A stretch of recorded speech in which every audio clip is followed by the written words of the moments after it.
Good evening everyone. Last couple of weeks के बारे में अगर मार्केट के कॉन्टेक्स्ट में बात करेंगे तो मार्केट ओवरऑल गेन रजिस्टर करती हुई नज़र आई है।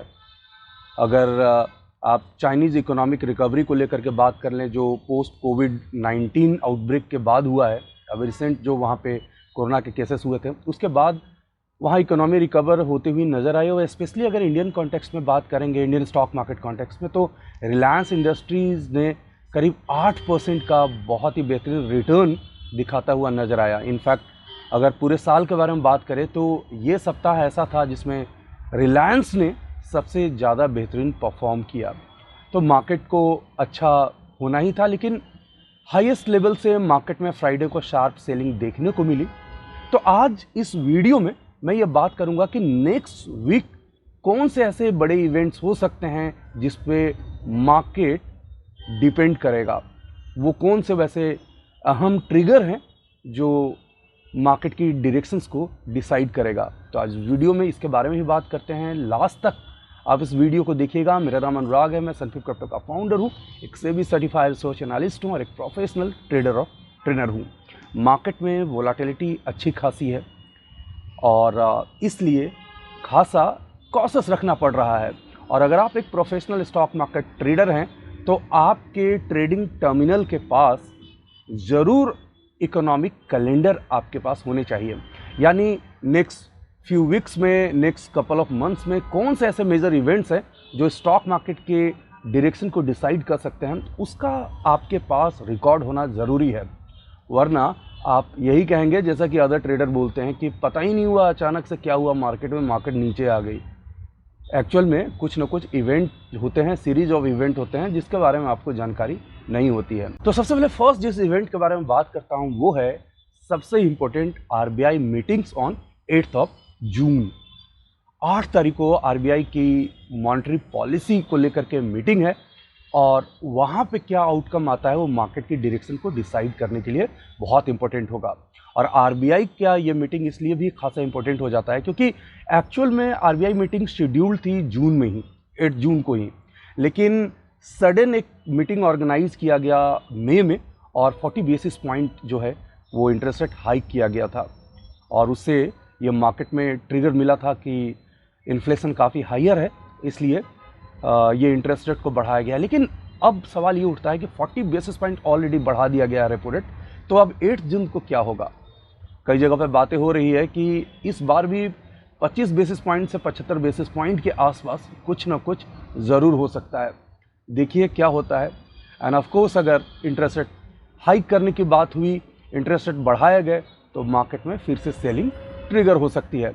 तो 8 जून को आरबीआई क्रेडिट पॉलिसी के बारे में ध्यान जरूर रखें, वहाँ आउटकम क्या आता है उसके बारे में जरूर बात करें।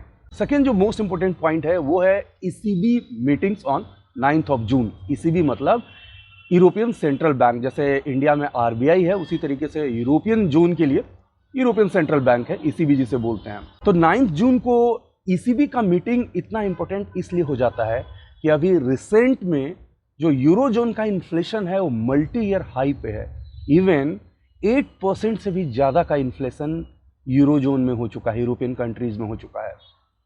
तो जब इंटरेस्ट रेट के बारे में बात होने के लिए मीटिंग्स होगी तो ऑफकोर्स इन्फ्लेशन को कंसिडर किया जाएगा और हायर इन्फ्लेशन के कारण इंटरेस्ट रेट बढ़ाने की वहाँ भी बात होगी और यूरोपियन मार्केट में नेगेटिव सेंटिमेंट्स हो सकता है अगर ऐसा कुछ इंटरेस्ट रेट में हाइक करने की बात हुई। तीसरा जो पॉइंट है वो है क्रूड ऑयल को लेकर के।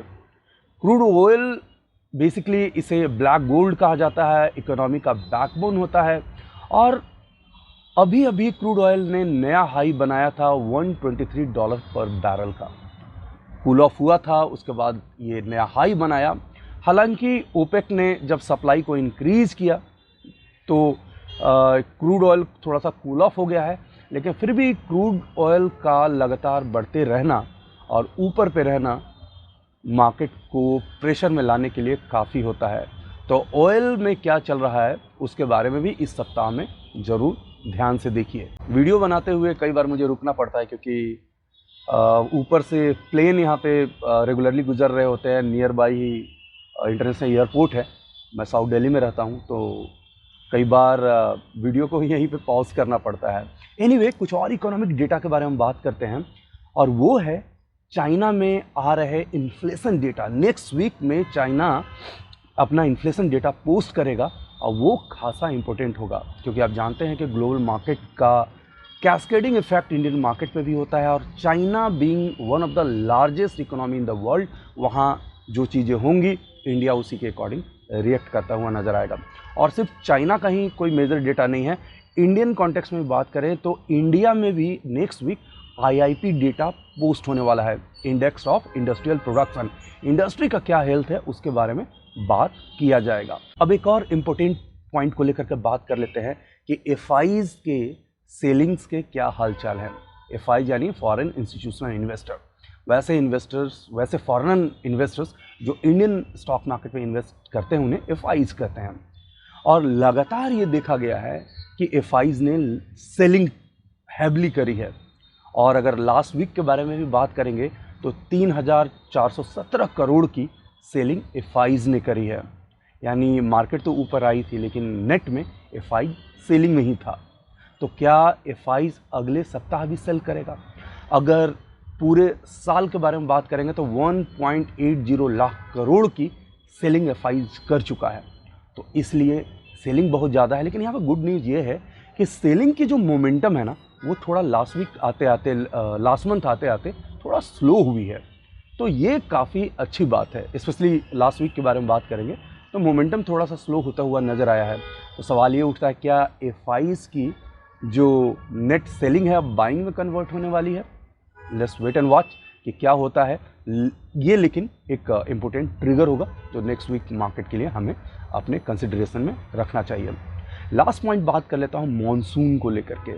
साउथ वेस्ट मॉनसून के अर्ली आने के न्यूज़ पे मार्केट बहुत अच्छा रिएक्ट किया था। वही एक ट्रिगर पॉइंट था जहां मार्केट 16,000 से नीचे से रिकवर करता हुआ तेज नज़र आई थी और 16,400 के रेजिस्टेंस को भी ब्रेक कर दिया था।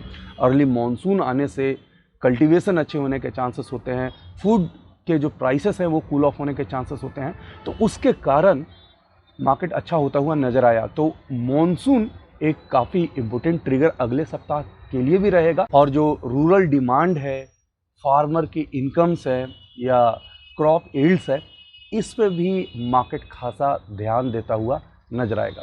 तो फ्रेंड्स, ये वो कुछ पॉइंट्स थे जो आपको आपके डायरी में, आपके स्क्रीन के सामने या आप जहाँ पे बैठते हैं ट्रेडिंग करते हैं उस दीवार पे, ये कुछ पॉइंट्स जो है वो ज़रूर मेंशन करके रखिए। ये सीरीज़ ऑफ इवेंट्स जो होने वाले हैं अगले सप्ताह मार्केट में, वो ज़रूर आप रखिए अगर आप एक प्रोफेशनल ट्रेडर बनना चाहते हैं। इवेंट्स के बारे में आपको जानकारी नहीं होगी तो आप मार्केट में कुछ भी नहीं कर पाएंगे।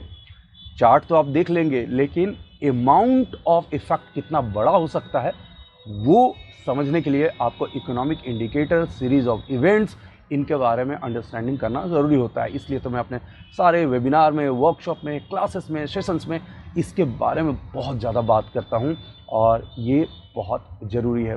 वीडियो कैसा लगा कमेंट सेक्शन में ज़रूर बताइए। आप मुझसे फेसबुक, ट्विटर, इंस्टाग्राम और कोरा पे कनेक्ट हो सकते हैं। लिंक्डइन पे मेरा प्रोफाइल है अनुराग संयम के नाम से, आप मुझसे वहाँ भी कनेक्ट हो सकते हैं। साथ ही साथ अगर लाइव मार्केट में आप मुझसे पर्सनली कनेक्ट होना चाहते हैं मेरी एनालिसिस के लिए, तो हमारा फ्री टेलीग्राम चैनल ज्वाइन कीजिए। उस टेलीग्राम चैनल का लिंक डिस्क्रिप्शन बॉक्स में नीचे दिया हुआ है। Thanks for watching, take care. Video को लाइक करें, शेयर करें, सब्सक्राइब करें और आने वाले वीडियोस के नोटिफिकेशंस के लिए बेल आइकन को दबाएं।